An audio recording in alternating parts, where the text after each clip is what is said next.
Joining me now is a good friend of the show, my personal good friend, Chris Sims, and best friend to the struggling Canadian taxpayer. It's Chris Sims, the Alberta director of the Canadian Taxpayers Federation. Chris, thanks for joining me on this bitterly cold Alberta day. First thing I want to talk about is how the weather in Alberta is going to get even more expensive going forward on April 1st, despite the fact that the reason it's going to get more expensive is one of the most unpopular policies of the Trudeau Liberals over the last 10 years. And that's saying something. Big time, big time.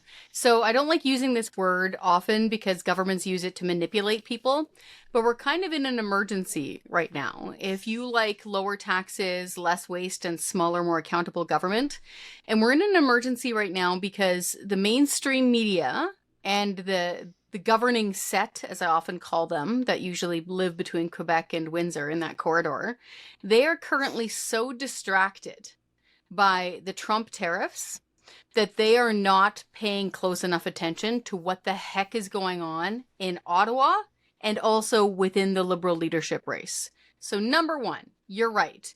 It is so flippin' cold here. Here in Lethbridge this morning, it was minus 42 with the wind chill. And I'm one of those people that factors in the wind chill because it's windy. Yeah, that's what it feels like. So that's what I'm going to dress for. Yeah. Yeah, exactly. Yesterday, my front door was frozen solid. Yep. I couldn't get to let my kids out to go to the bus after they were all like bundled up like they were going to find a tauntaun somewhere. Oh, that's cool. You guys have the buses running. Right? Ours have not been. Okay, so I shouldn't complain. At least the school buses are still running. They're tough. And so this morning, again, it is super cold. It's in the minus 40s with the wind. Even without the wind, it's minus 30. So all that saying, if we didn't heat our homes and warm up our trucks and dress for it, we would die. It's that cold. But this federal government, the Trudeau/Liberal government, is punishing all of us with the carbon tax for the sin of staying alive. On average, the average Alberta household this winter, Sheila, is going to have to cough up more than $440 extra just in the carbon tax, just on their home heating. Yep. Which brings me to now. The problem that's happening right now with the narrative weavers that are coming out of Toronto and Ottawa, and we've all got to team up on them, okay, to push this back, is that they are saying things like, oh, the carbon tax is over. The carbon tax isn't a thing anymore. No, it is. The carbon tax is still here. The carbon tax is going up on April 1st. And this guy, who's leading the Liberal leadership race, loves carbon taxes. And I don't know how much you want me to get into this book, but it was like my hair was being set on fire. This guy is a carbon tax zealot. And he's only going to hide the one that we're paying now on our home heating bills. And then he's going to crank it up so that we're all paying more. We're just not being able to see it. And also, he's going to slap us with a carbon tax tariff, if you can believe it. And this third thing that nobody's talking about yet, you were mentioning it to me before the camera started rolling, and thank God you covered this stuff. Carney's pushing for personal carbon emission budgets for individuals and businesses. It's all here in his crazy book. So I'm super alarmed right now when it comes to people being able to afford the necessities of life in Canada, and in particular, this guy's plan for the carbon tax. Yeah, I don't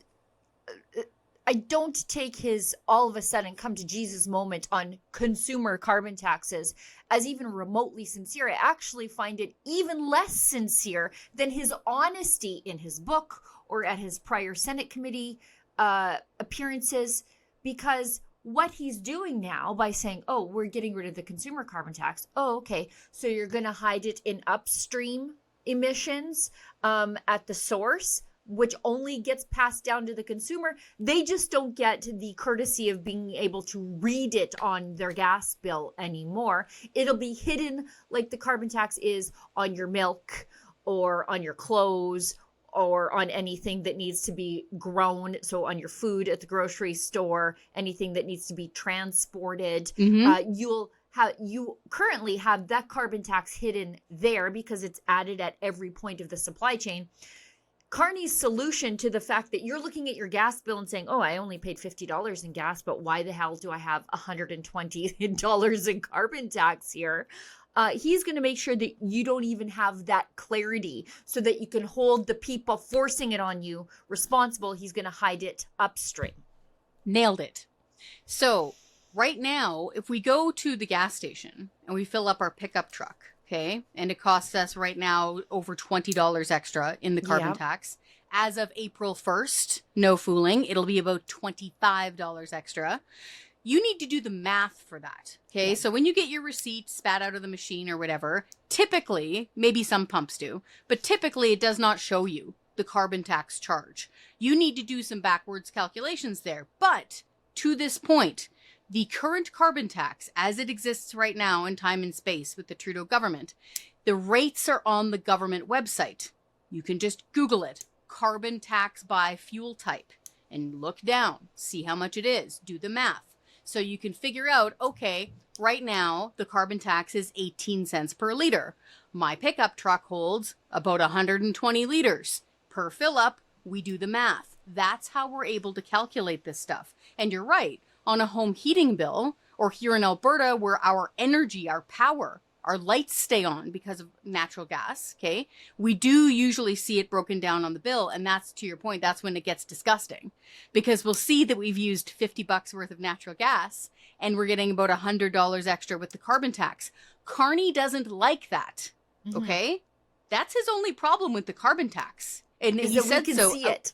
Exactly. He said so out loud with his face when he did his rip-roaring announcement in Halifax and everybody fell asleep. Folks cannot be asleep on this. He did. Oh my gosh, Sheila. No, he's more boring than Michael Ignatieff. I know. And I think the slogan sticks too, that he didn't come back for us. You know, that was the slogan for Michael Ignatieff. He didn't come back for us. I feel like that's the same slogan with Mark Carney. I don't even know if he has a house in Canada or like a primary residence in Canada. I was going to ask you because I actually don't know either. And you do more digging on this stuff. Like, does he have a house? No? I don't know. Where do your kids go to school, Mark Carney? These are great questions. What a clown show. This is a clown show. So the idea of letting him off the hook on the carbon tax is madness. If you folks are listening to this and you're struggling to make ends meet now and pay your bills because of the carbon tax, this dude loves carbon taxes. Yeah. Oh, I forgot the other one. It's the carbon tax tariff thing. Yeah. So can I get into that? It's Please kind of wonky. It's crazy. Okay.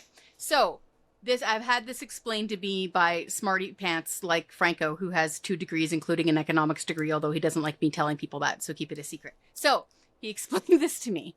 So Carney loves carbon taxes, not just because it pulls in more money. And this is, I would say, the problem, okay? As C.S. Lewis pointed out, God rest his soul, the problem is those who are punishing you for the sake of your own good in their mind. That we could live with robber barons because they would occasionally take a night off. Not so for the folks who have moral principles attached to things like carbon taxes. Carney has moral principles attached to carbon taxes. And I'm not making that up. It's literally called values, okay? Like, go read it for yourselves. The problem here is that Carney rightly points out, hey, a lot of other countries aren't as good as Canada, and they don't have carbon taxes. And I think that's bad. That is a failure for them to do so. Bad other countries. So when we import their stuff, okay, imagine a piece of agricultural machinery coming from the United States, for example, which does not have a carbon tax, or from another country that doesn't have a carbon tax. When we import their stuff, Carney will put a carbon tax tariff on that stuff. In his mind, to punish that bad country for not having a carbon tax and leveling the playing field. The problem here is that he's leveling it up like this for cost for you. So he wants to make all of the stuff we import from other countries that don't have carbon taxes more expensive for Canadians to buy. So this is a triple whammy from him when it comes to this carbon tax. You know, the left might wake up on this issue when their avocado and toast costs $30 because we don't grow avocados here. The problem is it makes certain foods out of touch, out of the price range of everyday Canadians. Like we saw a report where people in the far north are experiencing rates of scurvy because of the cost of food up there. And the cost of food up there is directly driven by the carbon tax. And then now what? So you can't afford oranges in Iqaluit because Mark Carney has put a carbon tariff on them over and above the cost to get fresh produce up there. I mean, think about how this will drive food insecurity for the poor, and the only people who can afford it are the rich dudes like Mark Carney with his $2,000 ugly looking shoes. Like those, I described them as something they would sell to the Hudray girls down at the UFA because they look just plain, perfectly plain, good ankle support, but $2,000, no, $40, please, thanks. Hudray girls. Yeah. I love the Hudray girls. Me here too, in Lethbridge. love them. And I you're love right, a practical though. shoe. That's what their shoes look like. Yeah. Because they need to go muck out the chicken barn. Yeah. Like, that's why. Yeah. So, to your point, I don't know, was a masochist last week. So I wrote a few op-eds on Carney. You did. And I dug into his book, and I dug into his background. And to your point exactly, I'm going to get right into it. I don't care. Please do. It's really flippin' easy for someone who makes the kind of money that he is paid to not give a flying fox fig about how much it costs the rest of us to go get groceries. Yeah. I'll put it this way. Mark Carney, one of his most recent gigs was the governor of the Bank of England. Okay. While he was there back in the day, this is before 2020, so I'm not adjusting for inflation, he was paid more than $800,000 per year, Sheila, plus a $450,000 housing allowance. Yep. It even made the British press, and they're not used to, squawking about salary rates that often. They're usually pretty sleepy on that stuff. They flipped out onto how much that guy was making. So pretty hard to hear the cries of the average working man through those ermine earmuffs.